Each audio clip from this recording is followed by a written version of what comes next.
Argentina es un país con una economía siempre al borde de la terapia intensiva. ¿Por qué siempre tropezamos con la misma piedra? En La Mira ponemos el foco en lo que realmente importa: cómo construir un país con desarrollo económico e inclusión social, con voces que saben, datos confiables y charlas sin filtros. Analizamos la economía argentina como nunca antes.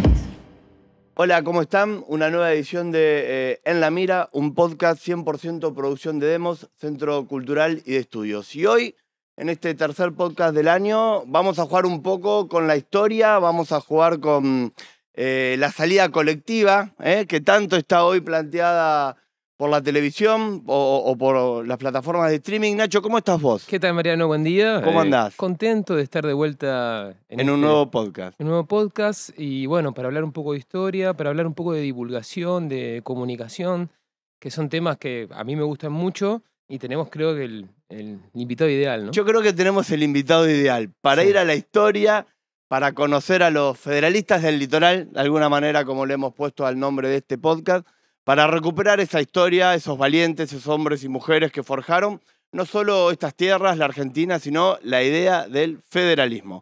Por eso los federalistas del litoral es lo que queremos hablar hoy, y para eso qué mejor que presentar a un amigo de nuestra ciudad de Santa Fe, a Lorenzo Cantelli, más conocido como el Chimi santafesino. Chimi, muchas gracias por estar hoy acá con nosotros compartiendo esta charla. No, gracias a ustedes por la invitación. No me levanto casi nunca temprano. No, Te hicimos madrugar. No, igual tampoco, viste, no pasa nada. En el sentido de que me levanto temprano. Pero desde la escuela como que siempre quedó esa cosita de si se la puedo patear y levantarme más tarde. Más tarde es Me levanto más mejor. tarde. Y si me levanto temprano no arranco ya a pleno. Arranco llegué con los lentes y está nublado. O sea, el tachero me dice, está re nublado. Y le digo, yo Sí. Puede llover. yo cualquier tengo momento. la cara de sueño, a mí no se me mata a las 12 del mediodía. Claro. Chimi, Bueno. nosotros queremos agradecerte tu presencia. Venimos con este podcast tratando de pensar mecanismos de desarrollo, formas de desarrollo económico, social. De eso se trata el podcast. Pero también entendemos que eso lo hacemos en un tiempo, en un espacio, ¿no? En un territorio determinado. Y Argentina, un país tan grande, tan complejo, tan heterogéneo, justamente tiene diferentes tradiciones políticas, sociales o maneras de entender ese desarrollo de la vida en sociedad. ¿Qué tenés para contarnos, para pensar cómo lo ves? Bueno, obviamente en este diálogo que siempre planteamos con Nacho, justamente con esa historia del federalismo, esa historia de los caudillos, en una provincia donde siempre fuimos a la vanguardia, ¿no? La Constitución del 19 fue la primera del país, la participación en el Congreso de los Pueblos Libres, bueno, todo el trabajo en educación y muchas otras cosas que hizo el brigadier han marcado un camino. ¿Cómo lo evaluamos hoy? ¿Cómo lo ves hoy? Bueno, contanos un poco tu mirada al respecto, Nacho, podamos dialogar para indagar un poco en esto que son los federalistas del litoral. Bueno, sí, una provincia con obviamente una gran raíz federal, porque Artigas tuvo mucha presencia acá, como vos contás. Después se le empiezan a sumar, bueno, Ramírez claramente, López, y Santa Fe como en el centro de toda esa cuestión y vinculándose a la causa federal. Esa cosa de empezar a repartir un poco más el tema de las tierras, la libre navegación de los ríos. Las provincias del litoral comparten muchas cosas también con Buenos Aires porque son todos lugares que pueden ser portuarios. Entonces, comparte similitudes, pero Buenos Aires acaparando el poder y la centralidad en su puerto tan poderoso, o poderoso por lo menos para lo que es la región, ¿no? Y bueno, ya de entrada esas provincias tratando son parecidas a Buenos Aires de alguna manera y tratando de conseguir un poco más de representación. Y entre toda esa cuestión, viste Santa Fe ahí metida. Podría decirse también claramente la vanguardia por la constitución de Estanislao López, el Estatuto Provisorio de 1819, la base que sería la constitución provincial, la primera de Argentina provincial, y bueno, viste también con el tema de los federales, después cómo se va desmembrando, también Buenos Aires va ayudando a ese desmembramiento, aunque de alguna manera también podemos decir que se fagocita también solo. Qué sé yo, a ver, cuando viene alguien, o le explico a gente que no es de acá, digo, Santa Fe es como una especie de, si ponemos en la Grecia clásica, sería Esparta, guerra. Con el brigadier a la cabeza, en sus 20 años del poder, guerra fuerte, con poco recurso, pero tipo que van recontra al frente, desmantelando fuerzas más grandes. súper espartano, como se ve en las películas, o viste la 300, o la famosa historia de que Esparta siempre fue como la más picante, y Atenas de alguna manera, onda Buenos Aires, lo más finoli, Sí. Pero bueno, también en el tema del negocio, los vagos siempre nos pintaron la cara. Y la realidad, como después, nosotros como reventándolo, y después, tipo, cuando ir a firmar, volvemos y decimos, che, creo que perdí. Creo que perdí de alguna manera. Sí. No son todas, obviamente, pérdida, porque hay muchas cosas muy buenas. De hecho, viste, Estanislao López tiene una gran cercanía con Rosas. Ujú. Por esta cuestión también de que en cada lucha que había, el sur de la provincia, la parte más productiva, si se quiere, estaba destruida. Entonces hay que en un momento ir a pactar. Y Rosa entendiendo que este es como en Game of Thrones, el rey del norte. Sí. Con este loco no se jode. O sea, me conviene tenerlo a mi lado, que el loco esté ahí. Y ahí es el momento que digo de supremacía santafesina, que no sé si después lo hemos tenido de otra forma, que fueron cambiando las épocas, tampoco hoy en día. Pero esa cosa de decir, Estanislao López en Santa Fe y con gran poder sobre Entre Ríos, Córdoba, las provincias del litoral, gran influencia. Entonces de golpe tenés Santa Fe teniendo injerencia sobre decisiones de otras provincias y también uniéndola en esa cosa federal. Bueno, importante. Hay un tema que me parece interesante que se plantea mucho es, bueno, los caudillos provinciales han defendido historias provinciales, ¿no? Sí. Y se pierde un poco de vista el papel que tuvieron en la edificación de las, digamos, de la nación, ¿no? De la nación argentina, o de la Confederación, o de la República Unida del Río de la Plata, de las Provincias Unidas del Río de la Plata, que son las 3 denominaciones que la Constitución admite. Y la verdad es que si uno ve en Santa Fe también tuvo una enorme producción intelectual, Sí. jurídico-política. Te diría que son esas dos armas, ¿no? Las armas las armas que forja el acero y que forja la pluma, ¿no? Sí, ahí tenés razón. O sea, después cuando va avanzando, llegando a mitad del siglo claramente, cuando también se elige Santa Fe después para la Constitución, ya pasando un poco más no todavía finalizando la etapa de caudillo, hay grandes representantes acá, o Leiva o Seguí, que participan Ujú. de la Constitución. Un foco cultural también bastante grande. Rosario todavía no tenía la fuerza que después tiene. Exacto. Rosario Sí. tiene la fuerza post-Urquiz, post-casero, sobre todo. Ujú. Antes no tenía tanta polenta, por lo menos. Y Santa Fe con los recursos que tenía. Recordemos que, a ver, si más atrás te vas, o 200 años para atrás, un poblado de casas de barro, techo de paja, muy diferente a lo que era Buenos Aires, que para los que venían de Europa, Buenos Aires también era bastante sencillo. Pero Santa Fe es muchísimo más sencillo, una diferencia más o menos de 10-1 en proporción, Sí. o más. Pero sí, a ver, para mí el tema de los caudillos federales, acá por lo menos los más importantes, los más cercanos, son todos muy jugosos. Los caudillos en sí para mí son bastante jugosos, porque después está el federal y el unitario, pero viste que después hay muy buenos de ambos bandos, o tienen cosas muy buenas, bastantes de ambos bandos, o me entendés, como que no con todos te quedas con todo, ni con otros. Sí, tal cual. Lo que yo siempre le valoro, por lo menos los de acá, o que sí esa cosa de imponérsele a Buenos Aires, Ujú. como que en muchos casos no estar cumpliendo todo lo que se baja allá, sino como decir, ojo, nosotros creemos esto. Sí. Estanislao López, para mí, en ese sentido, la gente no lo conoce tanto. Yo a eso iba con esa metáfora muy buena que usaste de Esparta y Atenas, sobre todo en el relato cuando de tu actividad central o una de tus actividades centrales que es el turismo y te enfrentás al turista que puede ser del interior de la provincia, pero que normalmente debe ser de otras provincias. Bueno, en esa comparación de esas metáforas, ¿no? ¿Cuál es la reacción? ¿Cómo lo toma la gente? ¿Cuál es tu percepción de ese momento? Porque es como una situación que uno la imagina muchas veces, pero no se Mira, puede vivir. Y creo que vos sí lo lográs en tu actividad. Yo soy guía de turismo. Entonces, al no ser historiador, tengo ciertos permisos de alguna manera que Claro. yo me otorgo, Exacto. que me los otorgo yo. Alguien más que viene de la academia no te va a usar este tipo de ejemplos seguramente. Y Seguramente. está bien, está bien. A mí me gusta la forma que yo me vinculé con la historia. Fue medio que de un chico que le gustaban los cómics, un chico que le gustaban los superhéroes. Después, no es que soy un gil y voy a decir, no, el me lo imagino tipo Batman que aparece en la noche y ¡bum! Agarra uno, lo baja, lo sube y le pega y después abre los ojos y tira un rayo láser, digamos, no lo imagino así. Pero pero de alguna manera en un acto que tenga, como que me lo imagino a veces diferente. Sin perder de lado el rasgo más humano que tenía estos tipos, ¿no? Sí, sí. Pero me doy esos permisitos. También hay de algún modo me interesa mucho el punto este de que cómo la geografía de la ciudad, un guía turístico, va mostrando lugares, ¿no? Y como construyendo un mapa en la cabeza de la persona que está conociendo y en ese mapa identificando símbolos e Sí. imágenes, ¿no?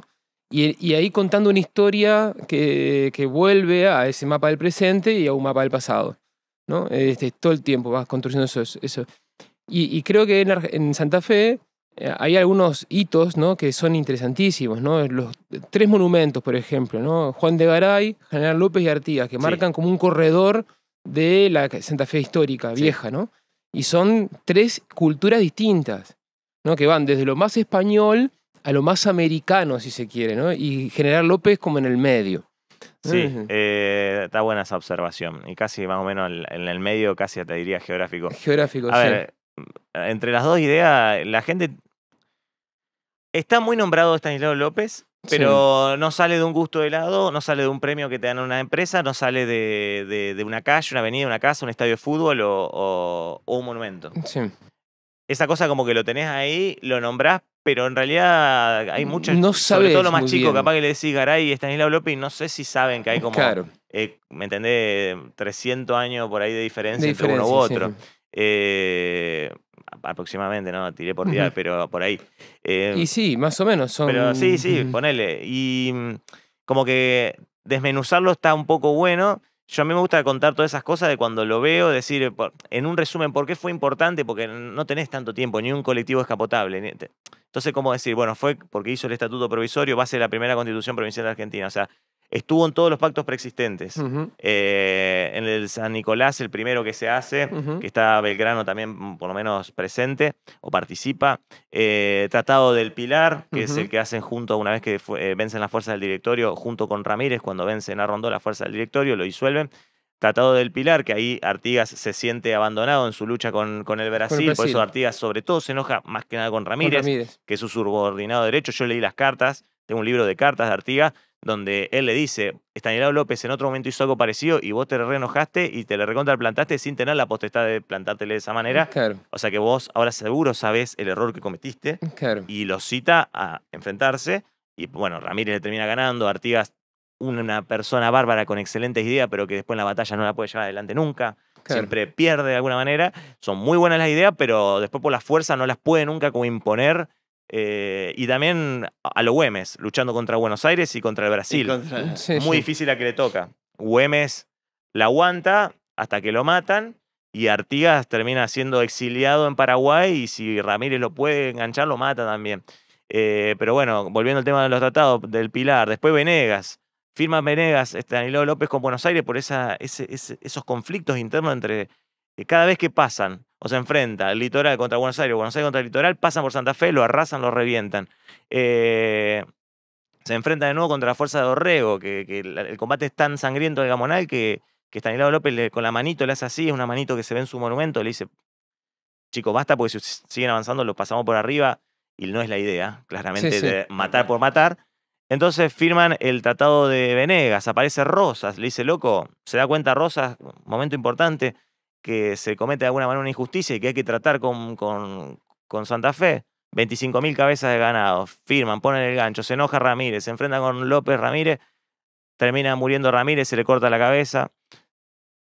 Exhibida. Cuadrilátero después, pacto de Ujú. cuadrilátero, pacto federal 31.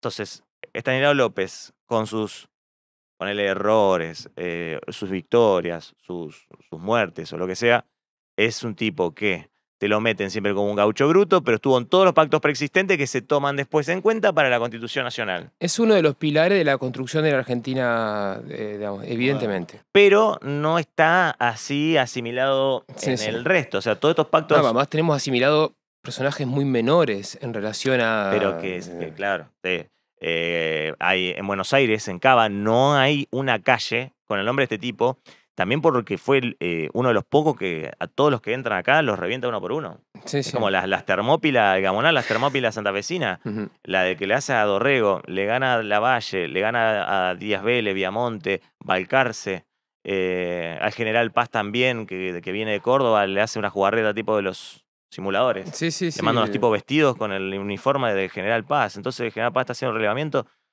Si iban a la guerra, probablemente ganaba el General Paz, pero le hace esta jugada maravillosa Magistral. Sí. y lo tuman de un caballo, lo traen y está 4 años preso acá. Y lo traen todo vestido con ropa federal, porque el loco era unitario y era como una especie de burla. De burla. Y lo hacen pasar por un caballo, un burro, por. No, Mirá, no, Bilardo se pone a llorar, boludo. Es increíble. Y bueno, y un poco el mote de Invencible a nuestra provincia Ahí, está en viene esa ahí. resistencia a las Ujú. 4 invasiones de Buenos Aires sobre nuestro territorio, que como bien plantea Chimi, digo, cada una de esas invasiones, si bien podían representar una victoria de las ideas federales y de estas tierras, pero obviamente que dejaban consecuencias muy, muy dañinas. Y yo retomo un poco esto porque, digo, ¿no? El Esparta de Atenas, de alguna manera, en Argentina se fue consolidando a lo largo del siglo XIX con la civilización y la barbarie, ¿no? sí. Y hubo un poco de eso de los caudillos querer convertirlos en figuras de la barbarie.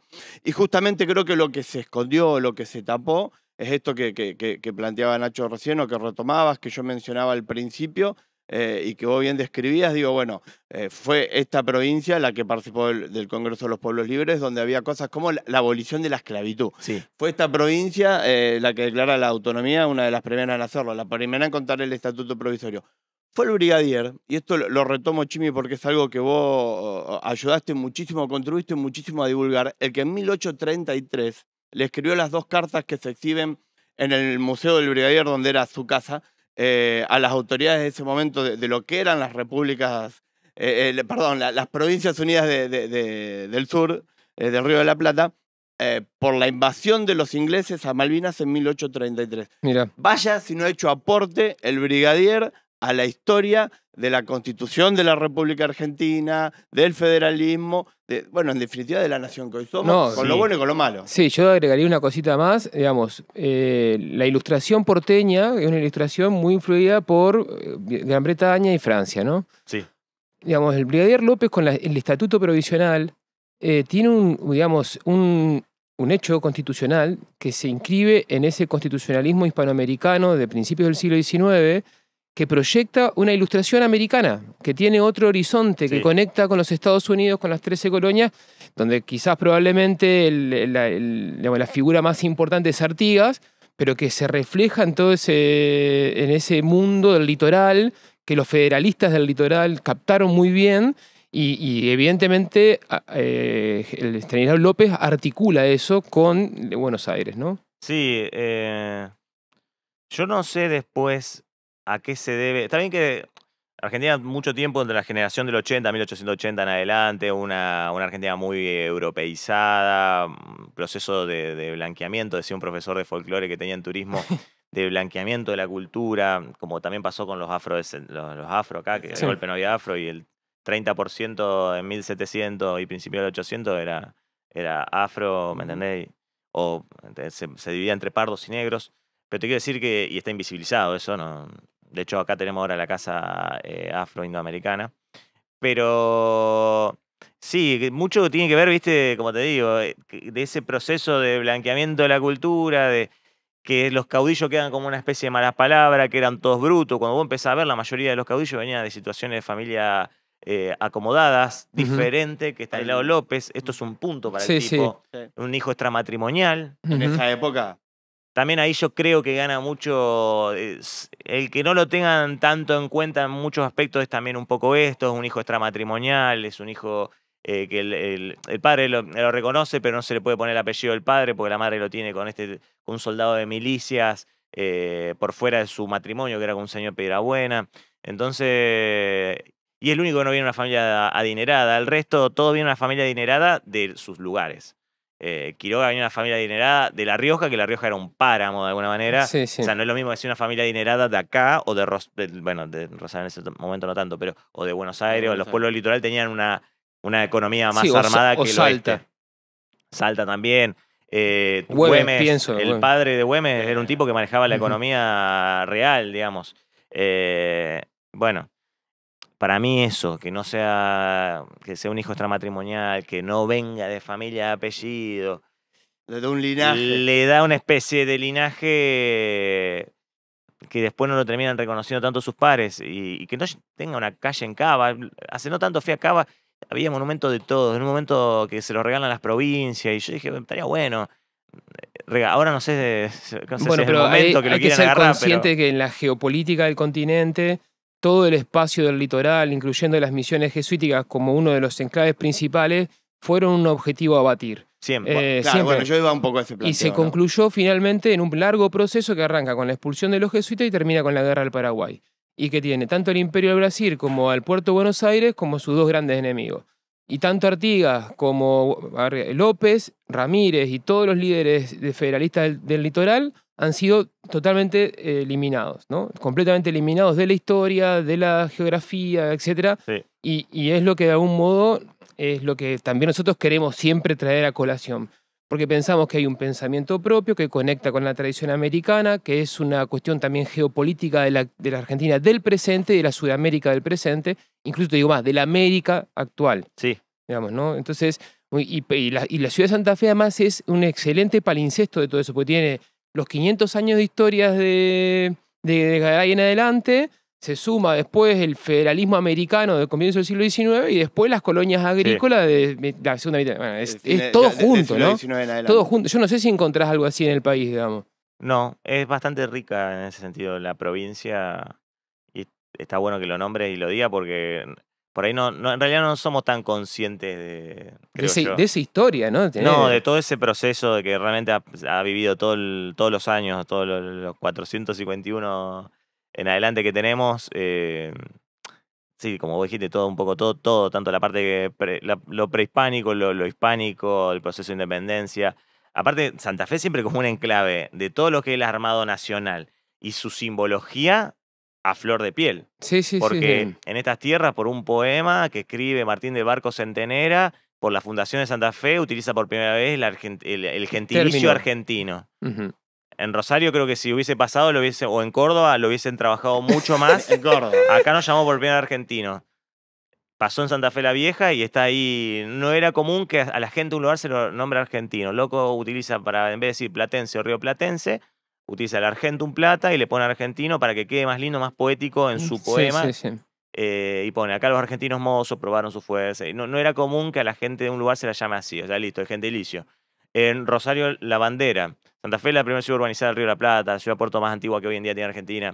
Pero bueno, ponerle que La Constitución de la bandera, la Constitución, el tema de los alfajores, que está ligado a la Constitución. El alfajor es la golosina nacional, no es poca cosa.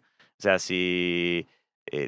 como te digo, es la golosina el alfajor. Y de golpe, voy a decir, tener el más viejo, que o sea, el loco de acá, el del sur, el Hermenegildo Zubiría, Merengo, le da esa forma con dulce de leche, con 3 tapas, una cobertura, a un cilindro, que era el alfajor andaluz, que lo conseguía allá en el sur de España, con un cilindro, un chorizo vegano ¿me entendés? De almendra con miel y cosas, que no es nada que ver a lo que nosotros conocemos. Claro. Lo podés comer hoy en día, busquen el alfajor, como es el original, Sí, sí. y que lo comen los constituyentes, se lo llevan a las provincias, el de hecho tráeme alfajor, o sea, tenés la golosina nacional, tenés la bandera, tenés la Constitución, tenés el gentilicio.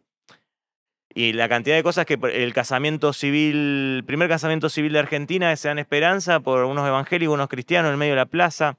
De golpe es una locura. Oroño también tiene una gran presencia, Oroño, el tema de quitarle poder a la iglesia y hacer la parte también de casamiento civil, el registro Sí, sí. civil. No teníamos el código bromatológico, que lo desarrolla un tipo que se le planta a Coca-Cola 20 años. Coca-Cola no pudo entrar a la provincia de Santa Fe entre los 40 y los 60. Mi mamá me cuenta siempre esa historia porque viene de ese ámbito, ¿no? Ahí tenés un caudillo moderno. Moderno. Claro. Del siglo XX. El doctor Mullior, que trabajó también. Esto le va a gustar a mi mamá. Sí, el doctor Mullior, que trabajó en la FIC, bueno, la Facultad de Sí, Ingeniería sí. Química de las mejores de Sudamérica. La de Derecho, súper picante, han salido Bueno, acá tipos que hoy en día son políticos. Vino a estudiar, a dar clases Francisco Ayala, estuvo que era sociología número 1 de allá en la década del 40, 50.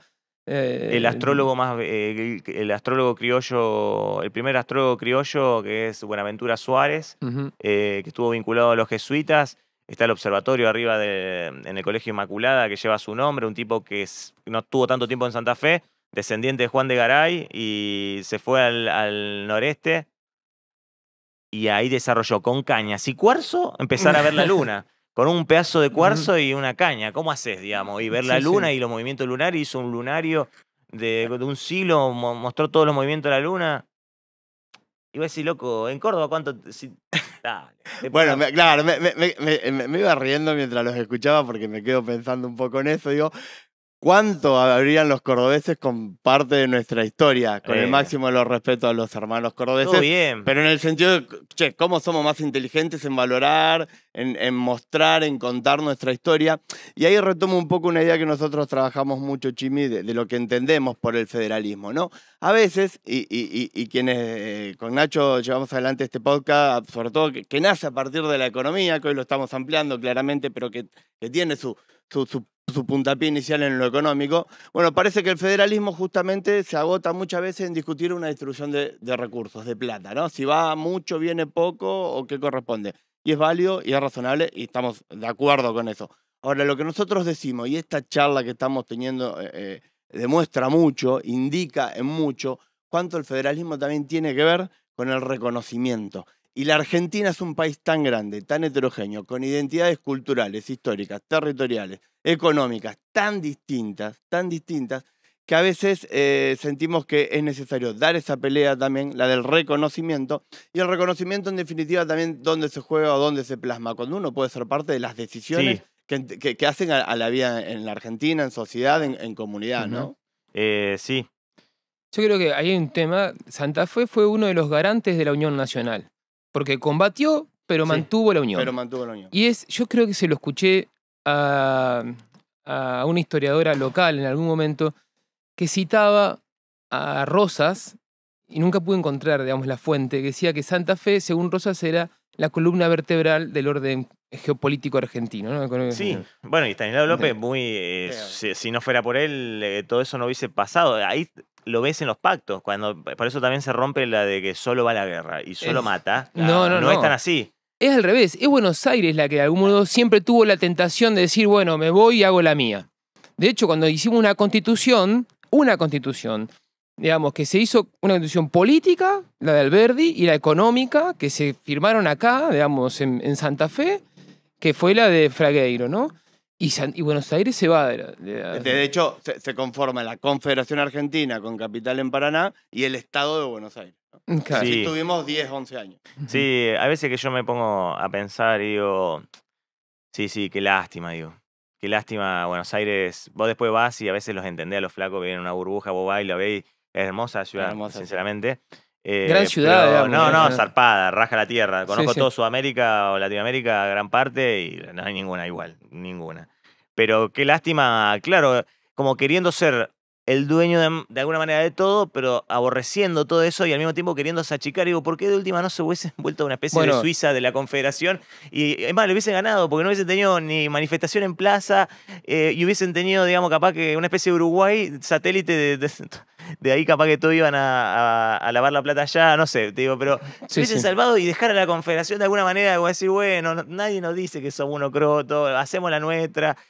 Con Uruguay también siento parte, dije, bueno, ya está, no pasó, ahora ya es la que tenemos, yo no voy a participar en la idea de la fragmentación, pero decir, creo que la manera excelente de combatirlo es que todos los lugares, esto es un círculo, no solo en la economía, sino que culturalmente todo digamos, che, esto soy Salta. Hay lugares que lo tiene más trabajado. Nos toca a nosotros decir, loco, este soy yo.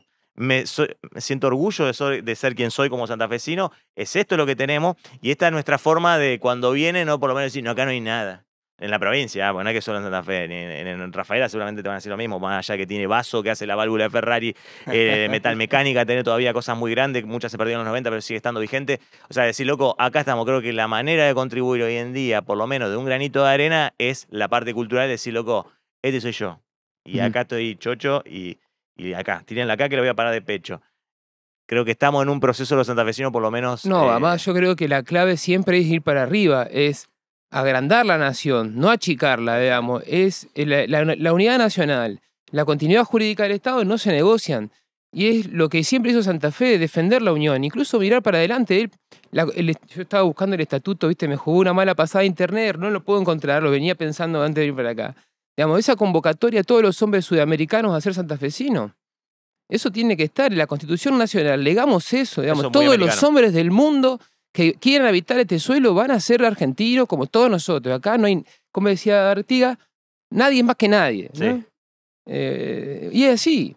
Y ese hecho Santa Fe lo expresa en su geografía, en su historia, porque es, como te digo, una superposición de procesos de civilización distintos que coinciden en un punto, y eso es muy raro, digamos, pasan en muy pocos lugares. Sí, porque Salta no tiene así. No, el proceso de inmigración es otra, digamos. El proceso de final de 800, principio de 900 no tuvo. Y que coincidan en ese punto, en un punto que sea el puerto, ¿no? Bueno, es tiene realmente un poco todo. Un poco de todo. De alguna manera, culturalmente hablando. Exacto. Tomo un poco eso, me quedo con esta idea final, que en definitiva, como bien lo marcaban ustedes también, era la idea de los federalistas de aquel momento, de aquella historia. Retomando esto que los dos lo plantean, que obviamente, y que coincidimos, el planteo siempre es por cómo logramos una mejor síntesis de país, una mejor unidad nacional, y no cómo se potencia o se da lugar a la disputa entre hermanos, ¿no? De hecho, la disputa o la falta de entendimiento de aquel momento nos hizo perder territorios como Uruguay, como Paraguay, como parte del sur de Brasil. Bueno, como bien dijiste, Chimi, que coincidió, veamos para adelante, y para adelante creo que hay una idea en el federalismo, hay tradición, hay con qué en el federalismo, en la historia de esta provincia, aportar a la construcción de un país mejor, de una nación mejor, para la Argentina, ¿no? Y un poco en eso, y mirando el reloj que nos dice que se va terminando el tiempo, pasó rapidísimo, sí, no sé cómo lo vieron ustedes, pero bueno, queríamos hacer ese aporte también en este podcast, me parece que claramente lo hemos logrado y que se abren un montón de otras puntas para seguir profundizando después. Te quedas corto, ¿viste? Te quedas corto en 30 minutos. Bueno, pero es la idea, Chimi, están tus redes para seguir conociendo y hay un montón de historia para seguir leyendo y buceando, ¿no? Espectacular, el trabajo tuyo, Chimi, es excelente, yo te sigo hace mucho tiempo. Y hay recomendaciones que hasta gastronómicas me parecen excelentes. Y yo me quedé con lo del cómic porque digo, qué inteligente que ha sido Estados Unidos, una gran potencia mundial, a partir de la cultura, ¿no? Poder llevar adelante su trabajo. El Eternauta, que hoy era un poco la cita que hacía alegórica al inicio, yo lo leí a los 14, 15 años. Y lo leí porque era un cómic. Claro. Pero hoy vos entendés lo que leíste hace tantos años atrás. Y bueno, ¿cuánto cae ahí en ese trabajo de divulgación y del turismo que vos hacés para que se conozca la historia, para que se conozca o parte o nuestros orígenes o nuestras raíces? Donde insistimos, creo que hay mucho para poder entender cómo estamos, pero sobre todo, y con esto un poco ir terminando, hay mucho para seguir imaginando un futuro. Gracias, Nacho, y sobre todo, muchísimas gracias, Chimi. Ya voy a hacer igual una película. Hay que hacer una película. La voy a hacer. La película. La van a ver. En un momento la van a ver. Bueno, queda el desafío. Gracias de nuevo. Nos vemos la próxima edición del podcast En la Mira, una producción de Demos, Centro Cultural y de Estudios. En la Mira es un podcast original de Demos, Centro Cultural y de Estudios. Seguinos en Instagram y X como @demoscce para conocer todas las producciones del Centro de Estudios.